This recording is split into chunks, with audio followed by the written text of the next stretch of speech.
I can explain.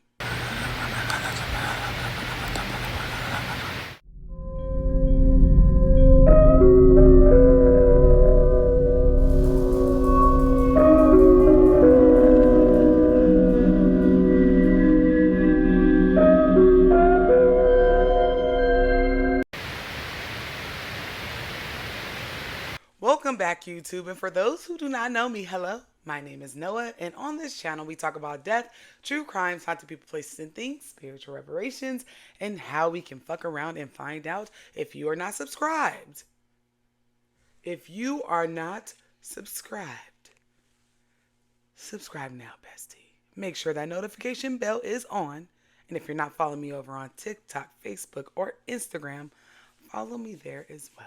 So before we even get into today's episode, obviously you see me on here showing my whole natural black ass. I play entirely too much and I have the sense of humor of a 10-year-old. So why are you wearing a Cleopatra party mask, you ask? Well, I'm taking you guys to Egypt. Yes, you heard that right. You guys chose this location. Egypt was number one out of the thousands of responses that I got of where you wanted to go, and Bali was number two, but we did it in reverse. So we are officially going to Egypt. And not only are we going to Egypt, we are going to two different cities. We'll take a sleeper train from Cairo to Luxor, spend a couple of days there, fly back domestically. All of it is included. It's 7 days, 6 nights, over 13 different locations, excursions that we'll be doing. Baby, you do not want to miss this. This is jam-packed, back-to-back Egyptian action. If you're anything like me, you're like, Noah, that sounds amazing, but how much is this shit?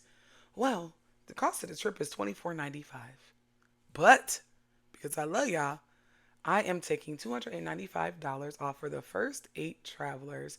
And we already have 4 of those discounted early bird spots filled. And the good thing about the cost of the trip, regardless if you book those early bird spots or pay the full $24.95, there are no credit check, interest free payment options through Trova Trip up until August 4th, 2026. You have until August to pay your trip off. All you got to do is place 25% down, which is $573 to reserve your spot. You don't have to pay it off today, bestie.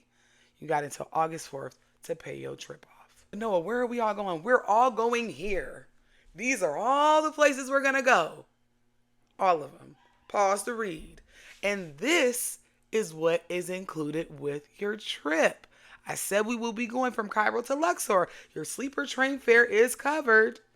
Your domestic flight back to Cairo from Luxor is covered. There is absolutely no excuse why you should not treat yourself to this trip.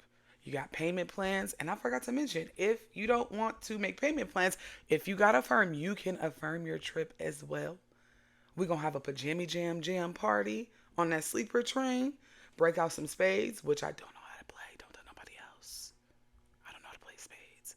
Some Uno, Monopoly, whatever else we can muster up. And we're going to have a good ass time. So if you want to come with me, if you want to walk where kings, queens, pharaohs have walked, if you want to go to the portal of portals with the Black Cauldron, click the link down below to reserve your spot. I will see you there. And in honor of us going to Egypt, we are talking about the sun goddess, the goddess of destruction, the vampirism goddess, the none other Egyptian goddess Sekhmet. Who is Sekhmet? Sekhmet is a lioness-headed goddess of war, destruction, and healing. She is often associated, heavily associated, with vampires because of her pataki, her story, and how she became who she is. But I'll let y'all be the judge of that. We'll be watching some viral TikToks regarding Sekhmet because it is said when you visit her temple, when you are in front of her statue, something shifts. Time shifts, energy shifts, pictures are blurry, and sometimes you catch photos of full body apparitions. And I don't mean of the human nature, but we'll get into that later. Her statue is in the Karnak Temple, which we will be visiting, and is usually closed off to the public. It is said that you got to bribe certain people at the temple to take you to her, but you know me, I ain't above bribing or paying because the energy there is allegedly just that strong. A lot of spiritual awakenings happen in this little bitty space where Sekhmet is held. Let's get into these TikToks, and as always, I will be tagging the creators below, so make sure you give them a follow. This first creator goes underneath the handle of Ancient Legends, and they're just explaining who Sekhmet is and how she was created and how she's related to vampires. Did you know that the first vampire in history has its roots in Egyptian mythology? I'm talking about Sekhmet, the goddess of destruction. In ancient Egypt, legend tells that the gods once lived among men, but Ra, the almighty sovereign, king of gods and men, was growing old. Day after day he became weaker, until mankind decided he was no longer worthy of ruling over them. They began to conspire to overthrow his reign. When Ra discovered the betrayal, his fury was unstoppable. From his own eye, he created Sekhmet, a fierce, lion-headed goddess of destruction. He gave her his vengeance and ordered her to wipe out humanity. Her presence unleashed a scorching heat as intense as the sun itself. The desert turned red under her wrath. She pursued mankind relentlessly. The sands were filled with the fallen, and her hunt lasted for days. Eventually, Ra felt compassion, decided to spare what was left of humanity. Sekhmet had developed a dangerous thirst, one that nothing could seem to quench. So Ra devised a plan. He prepared 7,000 jars of beer, coloring them red to resemble what she desired most. Poured it along the Nile, and when Sekhmet saw the shimmering liquid, he thought it was what she craved. He drank eagerly, till she grew intoxicated and fell into a deep sleep. When she finally awoke, fury was gone. Humanity was spared. It always amazes me how Patakees or mythology change from person to person because in some texts it is said that Ra gave her a magic potion full of herbs and dyed them red, whereas some texts say it was beer he just dyed red. Another thing that I think is really interesting is if you've ever seen Vampire in Brooklyn, Eddie Murphy, who was the main character, said that he came from Egypt, that he descended from Egypt, and then they kind of got scattered all over the Caribbean. I caught that tea, did you? Comment down below if you remember Vampire in Brooklyn. It is said that whenever you visit the Temple of Karnak and you go see Sekhmet, that something in you shifts. So this next creator goes under the handle of Hill XYZ, and he's talking about the time that he came face to face with Sekhmet. I've been to Karnak, and I think it was in Karnak that I had a very strange experience with a statue of Sekhmet, which is quite a famous statue, and I didn't know that at the time. And like I said to you before we got on record, I'm actually usually a bit of an eye roller with people who are like, oh my God, I can feel the energy of this place. Holy shit, there's something going on there. I've been recording everything in Egypt, like every site. I've been trying to get as much video as I could. And I remember when they said that they were going to let us into this area where this statue of Sekhmet is. And my friend was like, this is actually quite a special area. Like a lot of people say that they get a feeling. And I was like, okay, yeah, you know, a lot of people always say they get a feeling. And anyway, so I was going in with my camera and I came around the corner into that very plain. And I love how it's done because it's such a, like a plain square room with sand on the floor and a beam of light coming down like an Indiana Jones film that's illuminating this big statue of Sekhmet. But literally, the moment I came around the corner with my camera and turned it onto the statue, my arm just fell down. Like literally, my arm just fell down, and I just was staring at this statue, and it felt like the statue was locked onto me. I actually did start to get this very strange inertial feeling of almost being pulled towards it, and my like vision kind of narrowed and focused just on the statue.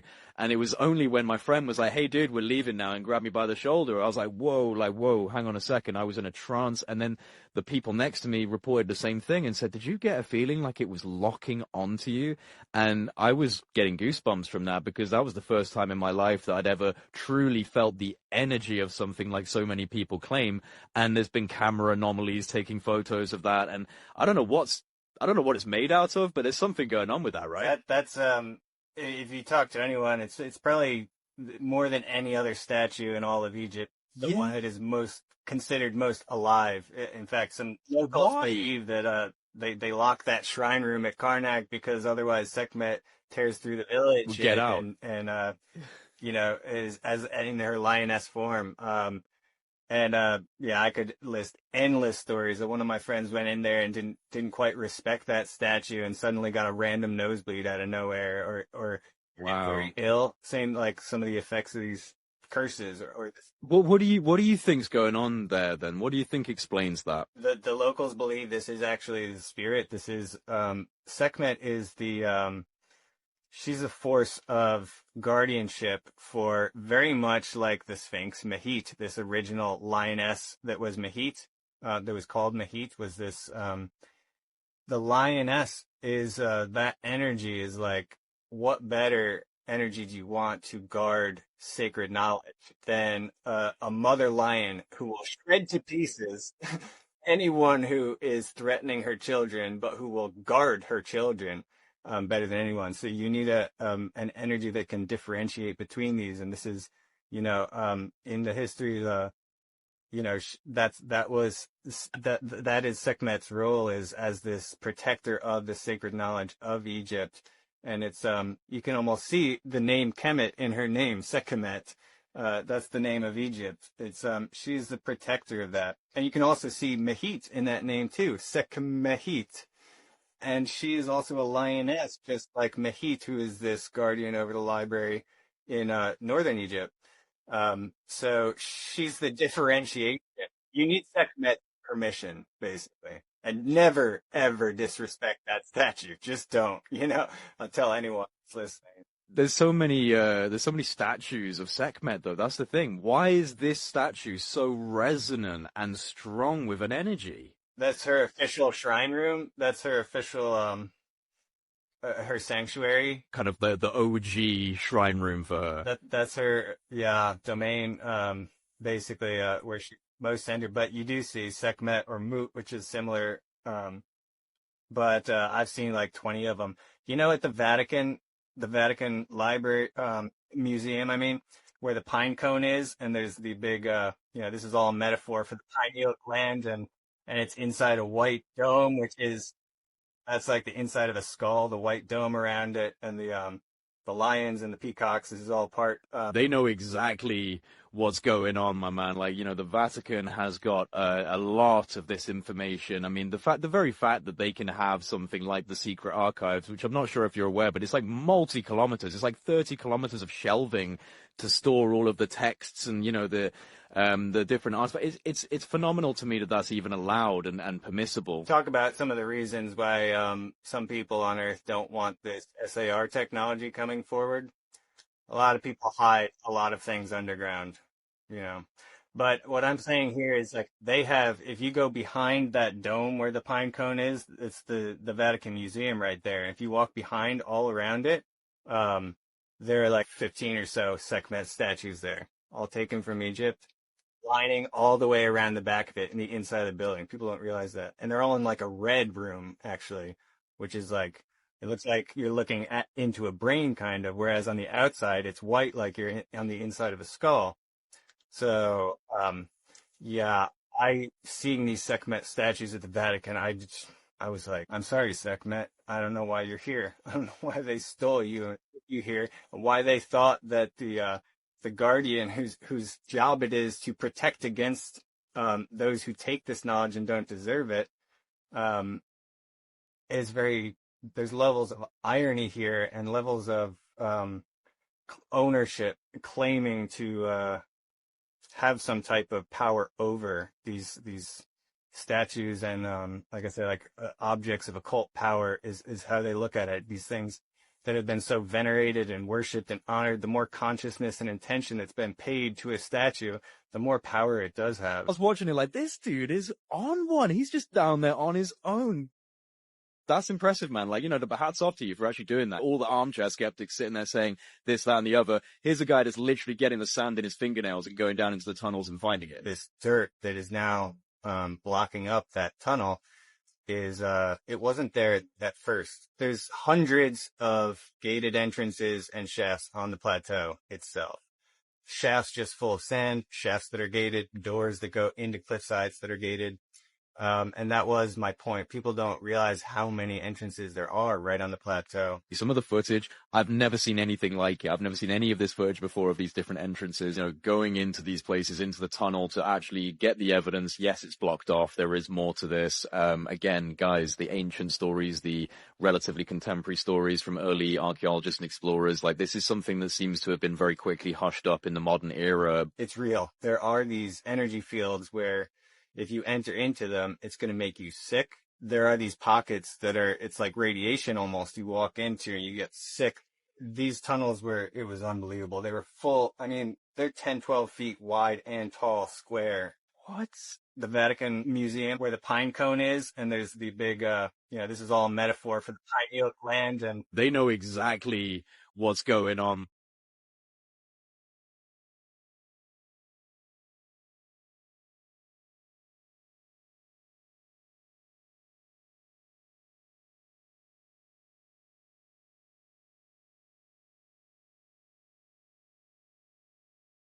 We definitely will not be FAFOing whenever we go to the Karnak Temple. And if people choose to go into the room, the corridor where Sekhmet is, we're not fucking around and finding out at all. We will respect it.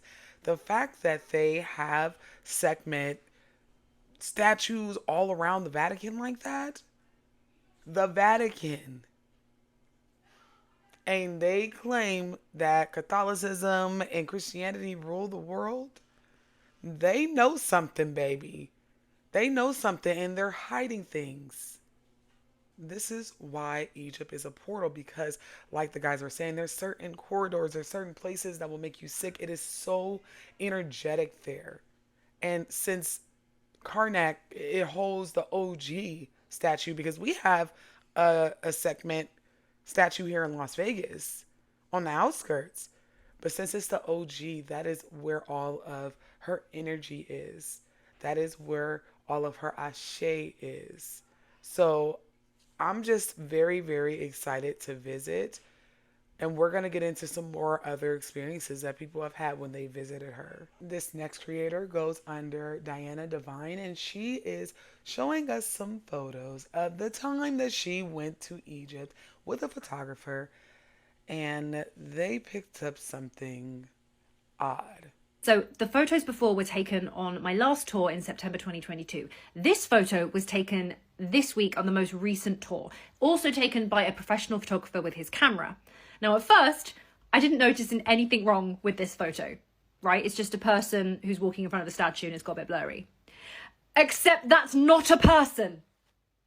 The man took a photo of the statue with nobody in the room. This is not a person. This is nobody on the tour. Okay, here is an enhanced image of the photograph before, and you can see that this is not a solid or this was not a human that was in the room. Nobody on the tour was wearing a hat. Nobody was wearing a kind of coat like that. This is not a reflection of anybody. It's not a reflection of the statue because I don't see how that matches or would even do that.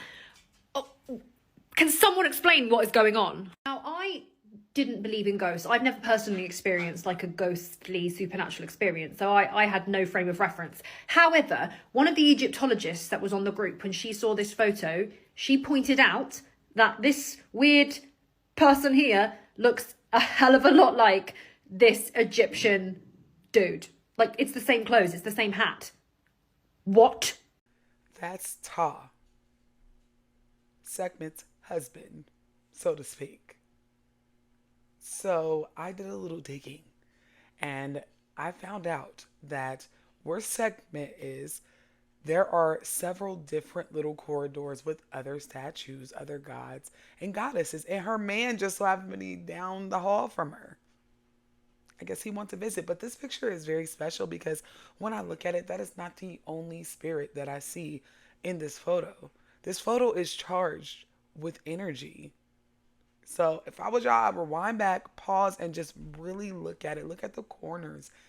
This photo is crawling with spirits. This next creator goes underneath the handle of Raseki's Art Temple, and she is talking about her first experience with the goddess Sekhmet. Okay, Okay. So my first experience with Sekhmet actually was when I was a child. And I had a dream. I still to this day, it was a dream or a vision. And I was sleeping, and my bed was here, and right next to my bed was a window, and on the other side of the window was a porch. And so a big dog came up on the porch and just started growling, like he could see me, I could see him, and he was looking at me growling fiercely, and it was scary. And I just remember looking at this dog, and then the next thing I know, two big cats came up from the other side, and they came up to that dog and they just rah, scared the mess out the dog. The dog ran away. The cats, after they scared the dog away, looked at me as if to say, "We got you. Don't worry about nothing. Nobody's gonna get you." And that was really my first experience with Segment. Everybody has these really beautiful experiences with this goddess. And I noticed that whenever she comes to them, it is very protecting, it's warm, even though she could be seen as a deity that is associated with a lot of destruction and low vibrational things. But there's duality in everything, and I have not seen not one experience or anything where it was negative whenever people work with Sekhmet and are connected to her in that way. This next creator goes under the handle of Sarah Petrusli, and she is talking about the time that Sekhmet came to her and ripped her heart out. I promise it's not what it sounds like. Sekhmet ripped out my heart today. For anybody that does not know who Sekhmet is, she is the Egyptian goddess of the sun, seen here, and she has a lioness aspect to her. I found her on a beach this morning during my breathing exercises. She rose as the sun in the sky and then walked out across the waves to me. She kind of paused for a minute and looked at me, then reached into my chest and just ripped my heart out, turning it to sand. This was very dramatic. Before I get into what she did next, I really just want to say that Sekhmet is a wonderful deity. She's certainly not for beginners because she is a goddess of the sun, and the sun tends to burn away things that you may not want to get rid of. But I absolutely love that about her. I love her style. I love her flair. I love her drama. I love that she has no mercy on me and just does what she needs to do. So after Sekhmet had my heart in her hand, turned it to sand, she then says, have a lighter heart, be lighter, feel more free. So she created a new heart in her hand and put that into my chest, and I immediately felt a shift of just emotions rushing through me and a feeling of being a lot more light. This video is an offering to Sekhmet. My name is Sarah, I'm a professional energy worker. Make sure and follow me. Again, there is duality in everything because though she is the goddess of destruction, she is also the goddess of healing. But the way she heals, she may destroy everything to get you where you're going. So, if you work with this deity, be sure that you are either one, prepared to lose people, lose parts of yourself that no longer serve you in the most destructive, low vibrational way, or don't mess with it. I don't recommend that you work with this deity if you are not a seasoned worker. This next creator goes under the Cassandra Show, and she's telling about her experience when visiting Sekhmet. I told y'all everybody experiences something different.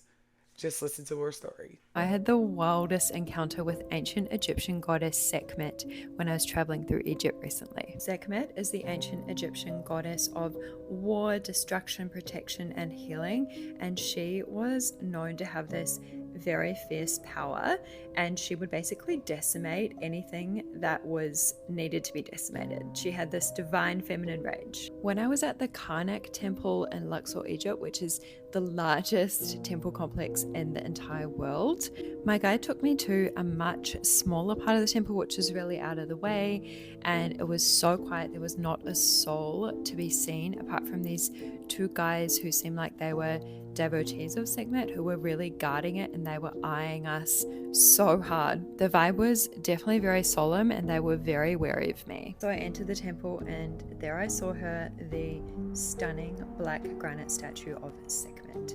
And it was crazy. I tried to take a photo and look what happened. It was all blur. It's like even the camera was jarred from her energy. Environment in this temple and this part was pitch black and it was extremely intense. So I could really feel the energy emanating from the statue, and it was later that I found out that this was a really common experience for people that had visited it. What I love about this energy is that she represents this untamed, fierce, divine feminine rage and power that is within all of us. I stood there for a very extended period of time in silence and in awe, and I was really connecting with that energy inside of myself. It was something that I can't quite put into words, but I'm not sure if you guys can feel it through this image. It was so powerful. That is one common thing that I have heard when taking pictures of the Sekhmet statue is that the picture does not come out regular. It's always distorted, blurry. It's like she doesn't really like her picture taken. I mean, I can't blame her, but a lot of photographers say they have issues with their camera equipment when they go take pictures of the statue. This next creator goes under the Austin Matt Pod, and it is of a woman speaking about how she went in to the Sekhmet temple and the cameras stopped working. It's a really quick clip, but just listen to what she says. In all the other temple rooms, we had a photographer with us. He's got all his professional equipment. He went in and he was trying to snap pictures of Sekhmet. And then he came out and I watched this guy have like an existential crisis because the photos that he took of Sekhmet, there was no data from them. I think the people that are blessed enough to actually get a good photo of Sekhmet are blessed, okay? Because I see more times than not that people get blurry pictures or the camera malfunctions or whatever. I personally feel like the people that she reveals herself to, the people that get these really good pictures, she is giving permission for her to be seen. And sometimes sisters just don't want to be seen. Plus, Egypt is a portal with all of this energy around it. We don't know what's underneath all of those rocks, and we know that the Egyptians had more technology than we do now. That is all for today, YouTube. And if you want to come with me to go check out Mama Sekhmet, go to Egypt, walk through brown, beautiful sands, temples, and ride sleeper trains while listening to 90s music and playing spades, please click the link down below. And until next time, y'all do good, be good, and stay safe. I'll see y'all in Egypt.